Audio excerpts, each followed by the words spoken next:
கடவுள் என்ன சொல்லியிருந்தாருன்னா, அந்த ரத்தத்தை எடுத்துட்டு வருஷத்துக்கு ஒரே ஒரு தடவை ஆசரிப்பு கூடாரத்தில் இருக்கும் மகா பரிசுத்த ஸ்தலம் என்கிற தேவனுடைய மகிமை இருக்கிற இடத்திற்கு அவர் பயபக்தியோடு அந்த ஆசாரியன், பிரதான ஆசாரியன் போவார்.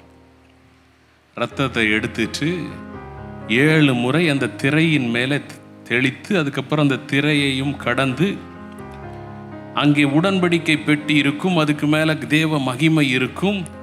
அந்த பெட்டிக்கு முன்பாக 7 முறை தன் கையிலே அந்த ஆட்டுக்குட்டியின் இரத்தத்தை தெளிப்பார். தெளித்தால் என்ன நடக்கும்? ஒரு வருஷம் முழுசும் அந்த இஸ்ரவேல் ஜனங்கள் தேவனுக்கு எதிராய் செய்த பாவங்கள் நிவர்த்தி செய்யப்படும். அப்படின்னா மூடப்படும். அதை நினைக்காமல், அவங்க செஞ்ச பாவத்தை நினைக்காமல் கடவுள் தொடர்ந்து அவங்களோடு இருப்பார், அவங்கள வழி நடத்துவார். வனாந்தரத்தில் வழி நடத்தினார், அவர்களுக்கு தேவையானதை செய்வார். இதைதான் ஆண்டவராகிய இயேசுவும் கூட, இது அவர் சிலுவை மரணத்தின் நிழலாக இருக்கிறது.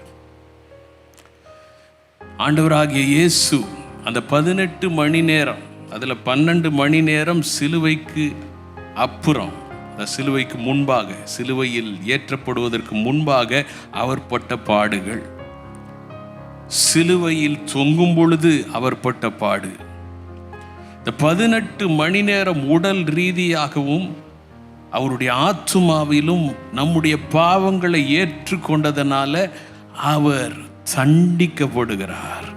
அவ்வளவு தண்டனையையும் இயேசு தன்மேல் வாங்கி கொண்டார்.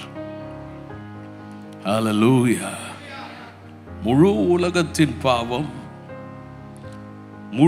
உலகத்தின் பாவம்னா ஒட்டு மொத்தமா மனுஷன் முதல் மனிதனில் இருந்து கடைசியாய் வாழப்போகிற மனிதன் வரைக்கும்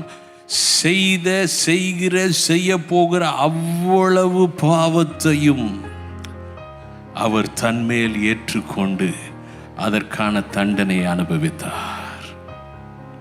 இதான் சிலுவையில் நடந்துச்சு.